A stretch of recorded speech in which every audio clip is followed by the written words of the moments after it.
আজকে আমাদের দার্জিলিং লামাহাট্টা ট্রিপের তৃতীয় এবং শেষ পর্ব নিয়ে হাজির হয়েছি। আগের দুটো এপিসোডে দেখিয়েছিলাম কলকাতা থেকে নিউ জলপাইগুড়ি পর্যন্ত সেই সুন্দর যাত্রা, যেখানে শহরের কোলাহল মিলিয়ে যায় চা বাগানের নিস্তব্ধতায়, একদম জাদুর মতো। দার্জিলিং পৌঁছে আমরা ছিলাম সেন্ট্রাল হেরিটেজ রিসর্ট অ্যান্ড স্পাতে। ঘুরে এসেছিলাম দার্জিলিং চিড়িয়াখানা আর হিমালয়ান মাউন্টেনিয়ারিং ইনস্টিটিউট। তারপর যাত্রা শুরু হলো লামাহাট্টার পথে, যেখানে প্রকৃতিই যেন নিজের গল্প শোনায়। আমরা পৌঁছালাম রেড চিলিজ হোমস্টেতে বিকালবেলা। পাহাড়ি হাওয়ায় ক্লান্ত শরীরটা যেন স্বস্তি পেল সেই ঘরোয়া অভ্যর্থনায়। দেরি হয়ে গিয়েছিল, তবু লাঞ্চ রেডি। আমাদের জন্য অপেক্ষা করছিল গরম গরম ভাত, ডাল, ঢেঁড়স ভাজা আর ডিমের তরকারি। যেন বাড়ির রান্নাঘরের স্বাদ পেলাম ওই ঠান্ডায়। মেঘের আড়াল থেকে দেখা সূর্যাস্ত দৃশ্য সামনে নিয়ে জানালা দিয়ে ভেসে আসা পাইন বনের সুবাস, গরম খাবার সঙ্গে পাহাড়ের এই শীতল স্পর্শ মন ভরে গিয়েছিল। সন্ধ্যায় আবার চমক, হাতে আসলো গরম গরম দার্জিলিং চা আর চিকেন পকোড়া। চায়ের সুগন্ধে ঘর ভরে গেল, আর পকোড়ার সেই কুরকুরে ভাব, উফ! বাইরে তখন অন্ধকার নেমে এসেছে। জানালা দিয়ে দেখা যায় ঠান্ডা কুয়াশা যেন নিঃশব্দে নেমে আসছে গভীর উপত্যকায়।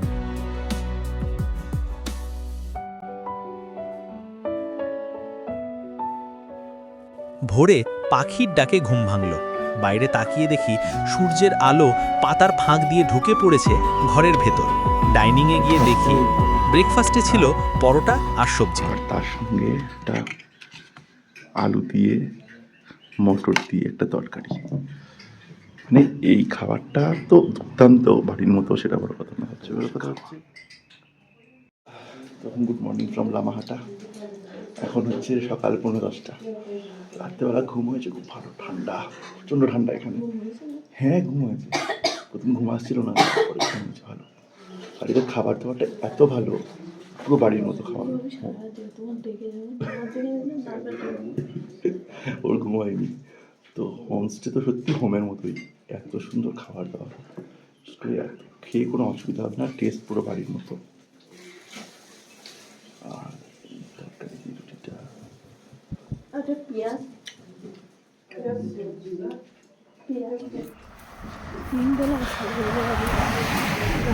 লামাহাটার সৌন্দর্যটাই অন্যরকম। আমরা সকালবেলা ব্রেকফাস্ট করে বেরিয়ে পড়েছি, যাচ্ছি ইকো পার্কটার দিকে। তারপর শুরু হলো আমাদের সকালবেলার হাঁটাহাঁটি পাহাড়ি রাস্তা ধরে লামাহাট্টা ইকো পার্কের দিকে। কালো পিচঢালা রাস্তার একপাশে সারি সারি পাইন গাছ, আর অন্য পাশে গভীর উপত্যকা।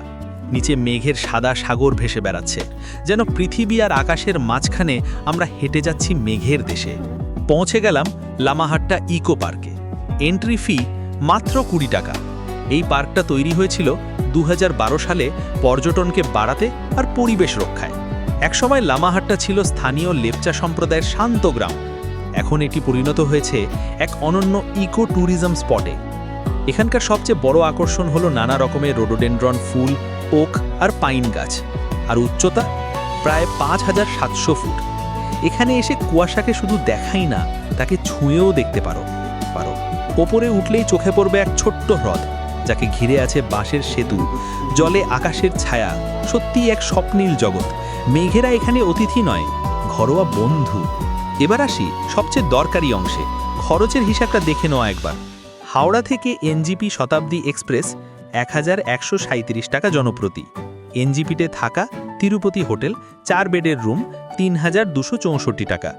এনজিপি থেকে দার্জিলিং টাটা সুমো 2400 টাকা।